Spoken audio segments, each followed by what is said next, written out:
ओम शांति। आज की मुरली का टॉपिक है रूहानी सेनानियों से रूहानी कमांडर की मुलाकात। ये मुरली है 14 जनवरी 1980 की। बाप दादा बोले, आज विशेष कौन सा संगठन है?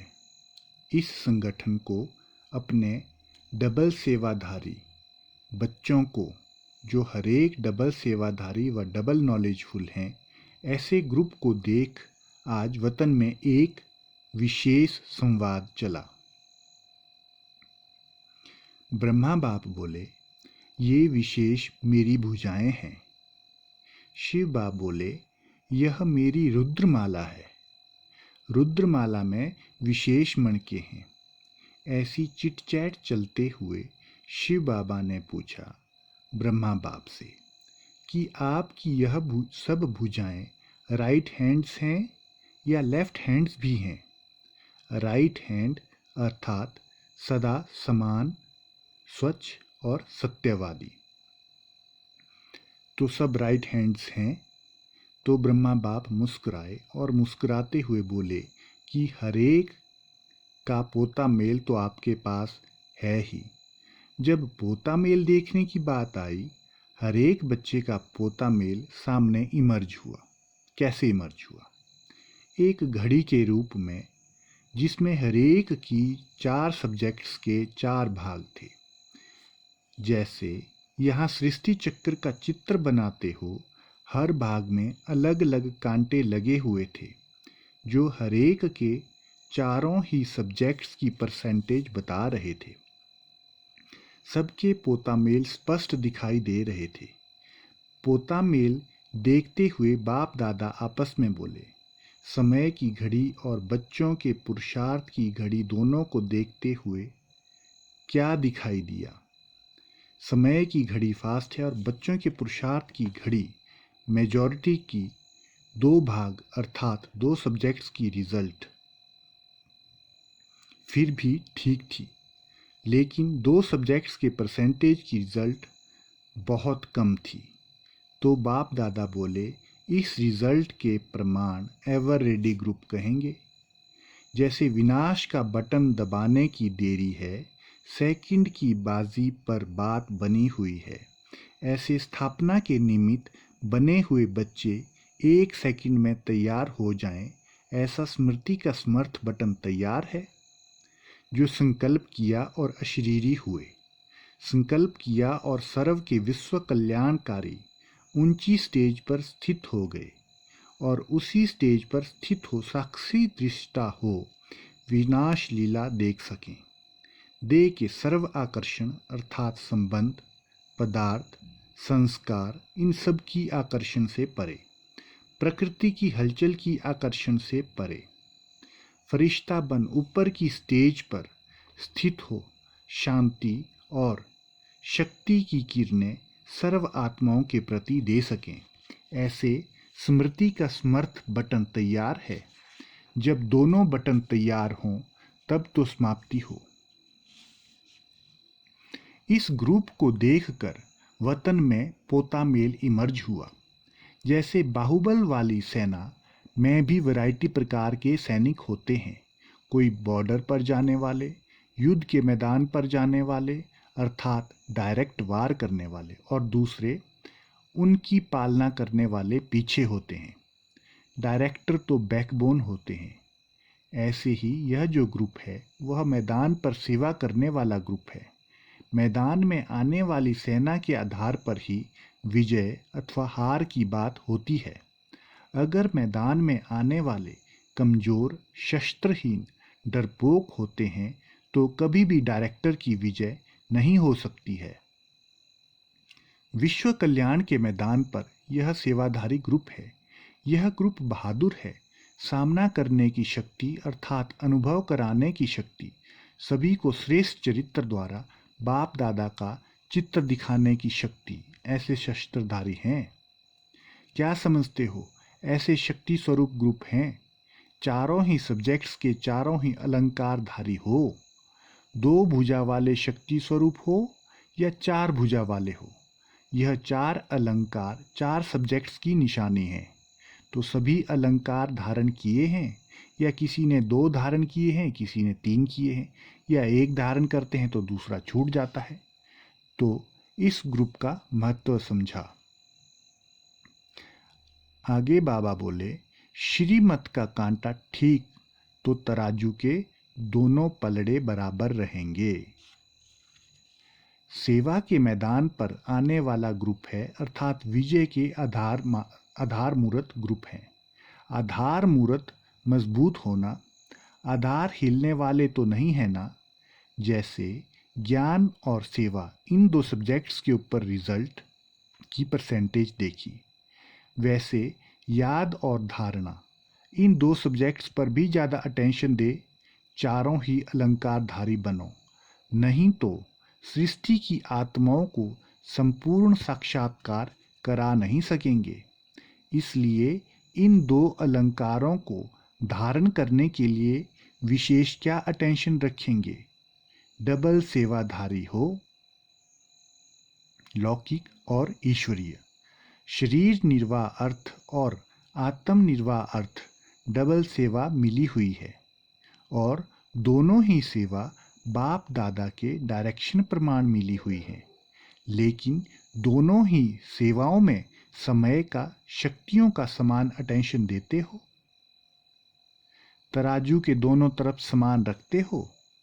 कांटा ठीक रखते हो कि बिना कांटे के तराजू रखते हो? कांटा है श्रीमत। अगर श्रीमत का कांटा ठीक है तो दोनों साइड्स समान होंगी, अर्थात तराजू का बैलेंस ठीक होगा। अगर कांटा ही ठीक नहीं है तो बैलेंस रह नहीं सकता। कोई कोई बच्चे एक तरफ का वजन ज़्यादा रखते हैं, कैसे? लौकिक जिम्मेवारियां निभानी ही हैं ऐसे समझते हैं, और ईश्वरीय जिम्मेवारियां निभानी तो हैं ऐसे कहते हैं। वह निभानी ही है और वह निभानी तो है। इसलिए एक तरफ का वजन ज़्यादा हो जाता है और रिजल्ट क्या होती है? बोझ उनको ही नीचे ले आता है, ऊपर नहीं उठ सकते। बोझ वाला साइड सदा नीचे धरती पर लग जाता है और हल्का ऊपर उठ जाता है, और समान वाला भी ऊंचा उठता नीचे धरती पर नहीं लगेगा। जो दोनों तरफ समान रखेंगे वो तराजू का पलड़ा धरती पर नहीं लगेगा, सदा ऊंचा उठा रहेगा। धरती पर लगने के कारण धरती के आकर्षण वश हो जाते हैं। बोझ के कारण ईश्वरीय सेवा के मैदान पर हल्के होकर सदा सफलता मूर्त नहीं बन सकते। कर्म बंधन के लोक लाज के बोझ नीचे ले आते हैं। जिस लोक को छोड़ चुके उस लोक की लाज रखते हैं, और जिस संगम युग व संगम लोक के बन चुके उस लोक की लाज रखना भूल जाते हैं। जो लोक भस्म होने वाला है उस लोक की लाज सदा स्मृति में रखते, और जो लोक अविनाशी है और इसी लोक से भविष्य लोक बनना है उस लोक की स्मृति दिलाते भी कभी कभी स्मृति स्वरूप बनते हैं। गृहस्थ व्यवहार और ईश्वरीय व्यवहार दोनों में समानता रखना, अर्थात सदा दोनों में हल्के और सफल होना। आगे बाबा बोले, गृहस्थ व्यवहार नहीं, ट्रस्ट व्यवहार। वास्तव में गृहस्थ व्यवहार शब्द चेंज करो। गृहस्थ शब्द बोलते ही गृहस्थी बन जाते हो, इसलिए गृहस्थी नहीं हो, ट्रस्टी हो। गृहस्थ व्यवहार नहीं, ट्रस्ट व्यवहार है। गृहस्थी बनते हैं तो क्या करते हैं? गृहस्थियों का कौन सा खेल है? गृहस्थी बनते हो तो बहानेबाजी बहुत करते हो, ऐसे और वैसे की भाषा बहुत बोलते हो, ऐसे है ना वैसे है ना, बात को भी बढ़ाने लग जाते हैं। यह तो आप जानते हो, करना ही पड़ेगा, यह तो ऐसे ही है वैसे ही है, यह पाठ बाप को भी पढ़ाने लग जाते हो। ट्रस्टी बन जाओ तो बहानेबाजी खत्म हो, चढ़ती कला की बाजी शुरू हो जाएगी। तो आज से अपने को गृहस्थ व्यवहार वाले नहीं समझना, ट्रस्ट व्यवहार है, जिम्मेवार और है, निमित्त आप हो। जब ऐसे संकल्प में परिवर्तन करेंगे तो बोल और कर्म में परिवर्तन हो ही जाएगा। तो यही ग्रुप एक एक बहुत कमाल कर सकते हैं। कर्म योगी सहज योगी का हर एक सैंपल अनेक आत्माओं को श्रेष्ठ सौदा करने के निमित्त बना सकते हैं, और जो भी हद के गुरु होते हैं उनका एक गद्दी नशीन शिष्य अपने गुरु का नाम बाला करता है। और यहाँ सतगुरु के इतने सब तख्त नशीन बच्चे हो, एक एक बच्चा कितना श्रेष्ठ कार्य कर सकते हैं। बाप दादा सभी बच्चों को ऐसे सर्विसेबल, विश्व में नाम बाला करने वाले विश्व कल्याणकारी बच्चा समझते हैं। जब एक दीपक दीपमाला बना देता है तो आप एक एक दीपक सारे विश्व में दीपावली कर देंगे। समझा? इस ग्रुप को क्या करना है? वैरायटी ग्रुप को वैरायटी वर्ग वाली आत्माओं के सेवाधारी बन सर्व की सद्गति व श्रेष्ठ जीवन बनाने का आधार मूर्त बनना है। जैसे डबल विदेशी हैं, वैसे यह डबल नॉलेजफुल है, डबल सर्विसेबल है, रिजल्ट भी डबल निकालनी है।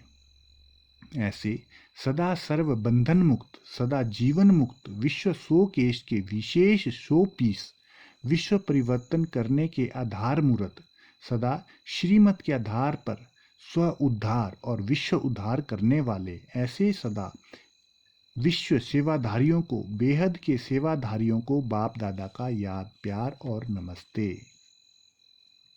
हम रूहानी आत्माओं का बाप दादा को याद प्यार और नमस्ते। अब बाबा अलग अलग ग्रुप से अव्यक्त बाप दादा मिलते हैं। तो डॉक्टर्स के प्रति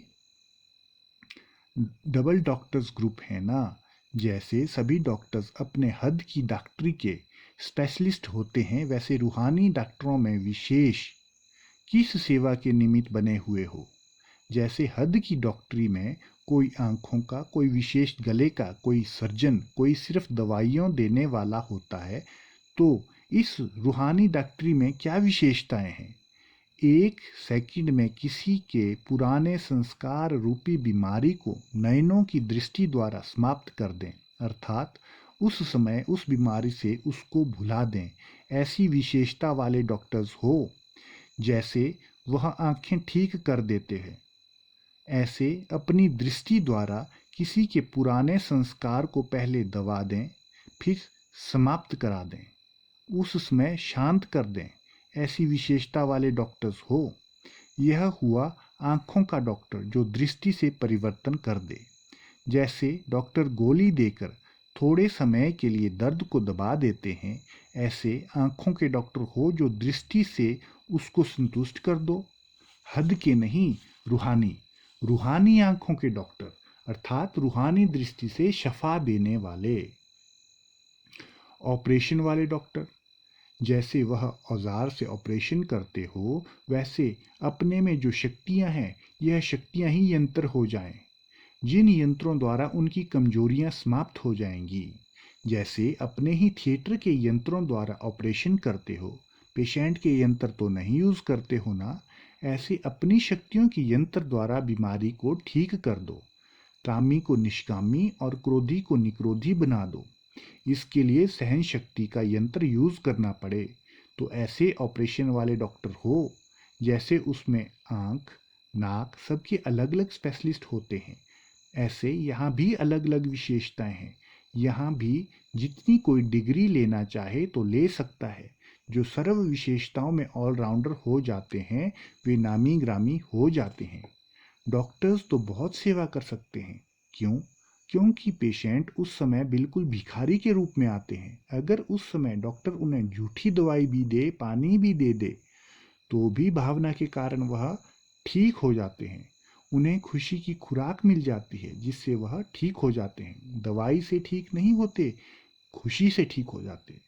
तो डॉक्टर्स के पास भिखारी के रूप में आते हैं। 2 घड़ी के लिए भी दर्द मिटाओ, उन्हें आप उसमें क्या भी सुनाओ तो सुनने के लिए तैयार हो जाते हैं। तो जैसे इंजेक्शन लगाकर सेकंड में उसके दर्द की सुध-बुध भुला देते हो, ऐसे ज्ञान का इंजेक्शन भी लगाओ जो पुराने संस्कारों की सुध-बुध भूल जाएं। ऐसा इंजेक्शन आप सबके पास है ना, जो पहले अपने को इंजेक्शन लगाकर संस्कारों को भुला सकते हैं, वह अनुभव के आधार से औरों को भी लगा सकेंगे। तो डबल डॉक्टर्स की कोई तो विशेषता होनी चाहिए ना। अभी कोई भी आएगा तो आपके पास भेजेंगे, ऐसे नहीं केस वापस चला जाए। बहुत अच्छा चांस है सेवा में आगे बढ़ने का। डॉक्टर्स तो एक दिन में काफ़ी प्रजा बना सकते हैं। रोज प्रजा बनी बनाई आपके पास आती है, ढूंढने नहीं जाना पड़ता है। वैसे मेले प्रदर्शनी में कितना खर्चा करके बुलाते हैं। आपको तो बहुत सहज है। जितनों को संपर्क में लाएंगे उतनी प्रजा बनती जाएगी। अगर संबंध में लाया तो बच्चे भी बन सकते हैं। कोई कोई अच्छा अच्छा कहकर चले भी जाएं, लेकिन वह अंत में हलचल के समय इच्छुक होकर महसूसता की शक्ति के साथ आएंगे। इसलिए सेवा करते रहना चाहिए। फिर भी आपको इष्ट मानेंगे जरूर, और कुछ नहीं तो कम से कम आपके भक्त तो बन जाएंगे। अगर अंत में यह भी कहा कि इन्होंने संदेश अच्छा दिया, संदेशी थे, पैगंबर थे, यह भी सोचा तो भक्त बन जाएंगे। लास्ट स्टेज भक्त है, वह भी हो तो चाहिए ना। अभी तो आते हैं, वह 7 दिन के कोर्स से अपनी हिम्मत से चलने वाले कम हैं। लास्टपुर है ना, लास्टपुर में ताकत नहीं होती। इसलिए अभी की आत्माओं को स्वयं की शक्तियों के सहयोग द्वारा आगे बढ़ाने का समय है। आपकी भेंट में अभी की आत्माएं टू लेट हो गई हैं, क्योंकि लास्ट पुर हो गया। इसलिए स्वयं का हुलास देकर उनको चलाना है। आपको महादानी वरदानी बनना पड़े। वह अपने आधार पर नहीं चल सकते तो ऐसा पावरफुल यंत्र निकालो जो 1 सेकंड में अनुभव कराने वाला हो। अब अपने हमजीन्स की संख्या को बढ़ाओ। अभी ऐसा इंजेक्शन तैयार करो जो लगाओ और सुध बुध भूल जाए, उस दुनिया से बेहोश हो इस दुनिया में आ जाएं। ऐसा इंजेक्शन तैयार करना पड़े। अब देखेंगे 10-80 के वर्ष में अपनी संख्या कितनी बढ़ाते हो। कम से कम आपके हमजीन्स उलाना तो न दें कि हमको बताया ही नहीं। अगर हम नहीं जागते थे तो जगाना तो फर्ज था। यह भी उलाना देंगे। एक बार निमंत्रण दे दिया, पर्चा भेज दिया तो कैसे जागेंगे। जो कुंभकर्ण की नींद में सोया हुआ हो, उसे एक बार आवाज दे दो, ए जाग जाओ, तो कैसे जागेगा। इसलिए बार बार जगाना पड़े। अब इंजीनियर से अव्यक्त बाप दादा की मुलाकात। इंजीनियर अर्थात प्लानिंग बुद्धि। इंजीनियर सदा प्लान सेट कर कार्य को आगे बढ़ाते हैं। तो इंजीनियर्स ग्रुप अर्थात रूहानी प्लानिंग बुद्धि ग्रुप ऐसे हो। इस रूहानी सेवा में भी प्लानिंग बुद्धि बन सेवा का प्लान बनाते हो। क्या प्लान बनाते हो या बने हुए प्लान को प्रैक्टिकल में लाते हो। प्लानिंग बुद्धि तो प्लान बनाने के बिना रह ना सके। जिसका जो काम होता वह न चाहते हुए भी उसी कार्य में सदा बिजी रहते हैं। तो सदा जैसे उस डिपार्टमेंट का अटेंशन रहता है ना, क्या करें, कैसे सफल बनाएं, किस विधि से वृद्धि करें, वही इंजीनियर्स का काम है। ना तो रूहानी इंजीनियर्स को ईश्वरीय सेवा की विधि पूर्वक वृद्धि कैसे हो उसका प्लान बनाना पड़े। अगर सभी अपना नया प्लान तैयार करें तो इतने सारे प्लान से नई दुनिया तो जल्दी ही आ जाएगी। अभी ऐसा प्लान बनाओ जो कम खर्च और अधिक सफलता वाला हो। जैसे सैक्रीन की एक भी बूंद बहुत काम करती है, ऐसे ही प्लान पावरफुल हो लेकिन इकोनॉमी वाला हो। आजकल के समय अनुसार इकोनॉमी भी चाहिए और पावरफुल भी चाहिए। रूहानी गवर्नमेंट के इंजीनियर्स ऐसा प्लान तैयार करो। जैसे आजकल एक इंडस्ट्री के द्वारा अनेकों को काम देने का प्लान सोचते हैं, तो यहाँ भी प्लान इकोनॉमी का हो, संदेश अनेकों को मिल जाए। जैसे वहाँ सोचते हैं कि अनेकों को रोज़ी मिल जाए, तो यहाँ भी अनेकों को संदेश मिल जाए। यहाँ इंजीनियर्स बहुत चाहिए, क्योंकि सतयुग में इंजीनियर्स कम समय में और सुंदर चीज़ें तैयार करेंगे। तो यहाँ से ही संस्कार चाहिए ना। तब तो ऐसा प्लान बनाएंगे। आप राजा बनेंगे तो भी बनवाएंगे तो ना, आइडिया देंगे। तो नई दुनिया का प्लान बनाने के लिए और सेवा की सफलता पाने के लिए भी इंजीनियर्स चाहिए।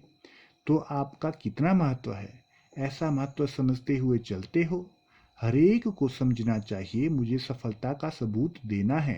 हरेक नया प्लान बनाकर पहले अपने अपने जोन में प्रैक्टिकल में लाओ, फिर सारा विश्व आपको कॉपी करे। प्लान पास न होने का कारण होता है इकोनॉमी नहीं होती। अगर इकोनॉमी और सफलता प्लान हो तो सभी पास करेंगे। तो 60 इंजीनियर्स अगर 60 प्लान निकालें तो 80 में ही समाप्ति हो जाए। तो 80 में समाप्ति करेंगे या आगे?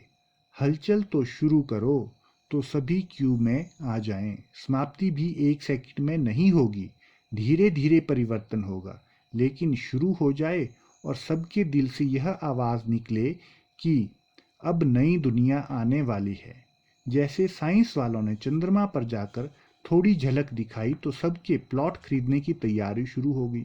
तो कम से कम साइलेंस की शक्ति वाले नई दुनिया में प्लॉट खरीदने की तैयारी तो करा दो, बुकिंग तो करा लें।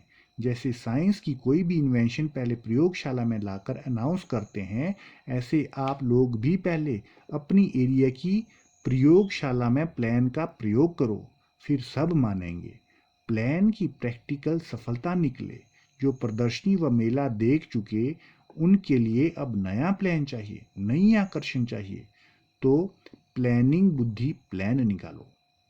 ड्रामा अनुसार जो विशेषता मिली हुई है उस विशेषता को कार्य में लगाना, अर्थात विशेष लॉटरी लेना।